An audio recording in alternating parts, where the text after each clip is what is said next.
Hi all, അസ്സലാമലൈക്കും. Welcome back to Silna's kitchen. ഇന്നത്തെ recipe നല്ലൊരു വെറൈറ്റി ടേസ്റ്റി ആയിട്ടുള്ള ഒരു അടിപൊളി ഈവനിങ് സ്നാക്സിൻ്റെ റെസിപ്പിയാണ്. അരിപ്പൊടിയും കോഴിമുട്ടയും വെച്ചിട്ടാണ് ഇന്നത്തെ നമ്മുടെ വെറൈറ്റി ടേസ്റ്റി ആയിട്ടുള്ള ഈ ഒരു കിടിലൻ പലഹാരം തയ്യാറാക്കിയെടുക്കുന്നത്.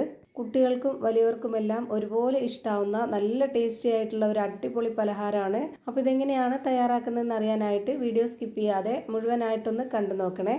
റെസിപ്പിയിലോട്ട് കിടക്കുന്നതിന് മുമ്പായി സിൽനാസ് കിച്ചൺ ചാനൽ ആദ്യമായിട്ട് കാണുന്നവരാണെങ്കിൽ പ്ലീസ് ഒന്ന് സബ്സ്ക്രൈബ് ചെയ്തേക്കണേ.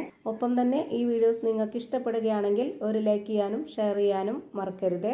ഇനി നമുക്ക് റെസിപ്പിയിലോട്ട് കിടക്കാം. അപ്പോൾ ആദ്യം തന്നെ ഈ ഒരു പലഹാരം തയ്യാറാക്കുന്നതിന് വേണ്ടിയിട്ട് ഞാനിവിടെ വറുത്ത അരിപ്പൊടിയാണ് എടുത്തിട്ടുള്ളത്. 250 ml കപ്പിൻ്റെ അളവിൽ 1 കപ്പ് അരിപ്പൊടിയാണ് എടുത്തിട്ടുള്ളത്.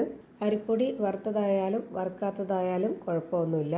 ഇനി ഇതിലേക്ക് വേണ്ടത് കോഴിമുട്ടയാണ്. ഈ ഒരു 250 ml കപ്പിൻ്റെ അളവിന് 1 കപ്പ് അരിപ്പൊടിക്ക് വേണ്ടിയാണ് ഒരു കോഴിമുട്ട എടുത്തിട്ടുള്ളത്. ഇനി ഇതിനേക്കാൾ കൂടുതൽ പൊടി എടുക്കുന്നുണ്ടെങ്കിൽ അപ്പോൾ അതിനനുസരിച്ച് മുട്ടയും ചേർത്ത് കൊടുക്കണം.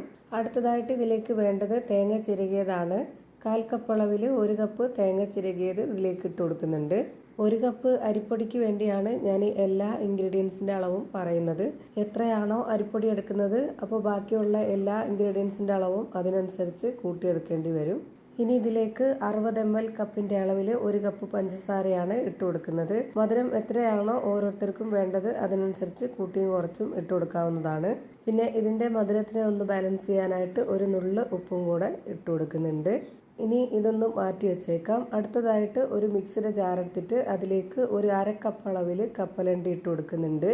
ആ ഒരു 1/2 കപ്പ് അളവിൽ തന്നെ 1/2 കപ്പ് തൈരും കൂടെ ഒഴിച്ചു കൊടുക്കാം. നല്ല കട്ടിയായിട്ടുള്ള പുളിപ്പില്ലാത്ത തൈര് വേണം ഇതിലേക്ക് എടുക്കാനായിട്ട്.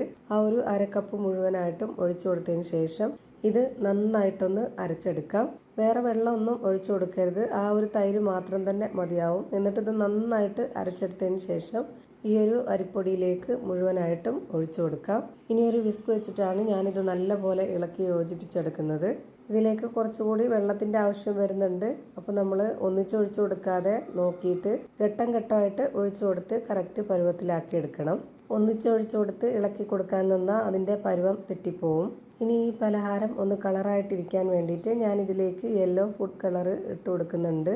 ഫുഡ് കളർ തന്നെ ഇട്ട് കൊടുക്കണമെന്നില്ല. മഞ്ഞൾപ്പൊടി ഉണ്ടെങ്കിൽ അത് ഇട്ട് കൊടുത്താലും മതി. നമ്മൾ വീട്ടിൽ തയ്യാറാക്കി എടുത്ത് കഴിക്കുന്നതിന് ഒരു കളറിൻ്റെയും ആവശ്യമില്ല. ഞാനിത് വീഡിയോയിൽ കാണാനൊരു ഭംഗിക്ക് വേണ്ടി മാത്രം ഇട്ട് കൊടുത്തിട്ടുള്ളതാണ്. ഇതിലേക്ക് ഞാനിപ്പോൾ ഒരു 1/4 കപ്പ് അളവിൽ കൂടി വെള്ളം ഒഴിച്ചു കൊടുത്തിട്ടുണ്ട്. ഇനി ഇത് നന്നായിട്ടൊന്ന് യോജിപ്പിച്ചെടുക്കാം. ഇത്രയും വെള്ളത്തിൻ്റെ ആവശ്യമേ വന്നിട്ടുള്ളൂ. അപ്പോൾ ഇതാണ് കറക്റ്റ് പരുവം. നല്ല ലൂസാവാൻ പാടില്ല മാവ്. ഇതുപോലെ ഒന്ന് കുറച്ച് കട്ടിയായിട്ടിരിക്കണം. അടുത്തതായിട്ട് ഈ ഒരു പലഹാരത്തിന് നല്ലൊരു മണത്തിന് വേണ്ടിയിട്ട് കുറച്ച് ഏലക്കാപ്പൊടി ഇട്ട് കൊടുക്കാം. ഏലക്ക പൊടിച്ചതില്ലെങ്കിൽ മുഴുവനെ ഇട്ട് കൊടുത്താലും മതി. ഒന്നുകൂടി നന്നായിട്ട് ഇത് ഇളക്കി യോജിപ്പിച്ച് കൊടുത്തതിന് ശേഷം ഇതിൻ്റെ പരുവം കറക്റ്റ് ഞാൻ കാണിച്ചു തരാം. ഇതുപോലൊരു സ്പൂണിൽ കോരിയെടുക്കുമ്പോഴത്തേക്ക് മാവ് ഈ ഒരു പരുവത്തിലായിരിക്കണം റെഡിയായി കിട്ടേണ്ടത്. ഇത് കണ്ടില്ലേ, ഇതാണ് ഇതിൻ്റെ കറക്റ്റ് ആയിട്ടുള്ള പരുവം. ഇനി നമ്മളിത് എണ്ണയും ഓയിലും ഒന്നും ഇല്ലാതെയാണ് തയ്യാറാക്കി എടുക്കുന്നത്. എണ്ണയിൽ ഫ്രൈ ചെയ്തെടുക്കണം എന്നുള്ളവർക്ക് അങ്ങനെയും ചെയ്തിട്ടെടുക്കാം. ഞാനിവിടെ ഒരു പാൻ വെച്ച് കൊടുത്തിട്ട് ഫ്ലെയിം ഓണാക്കി കൊടുത്തിട്ടുണ്ട്.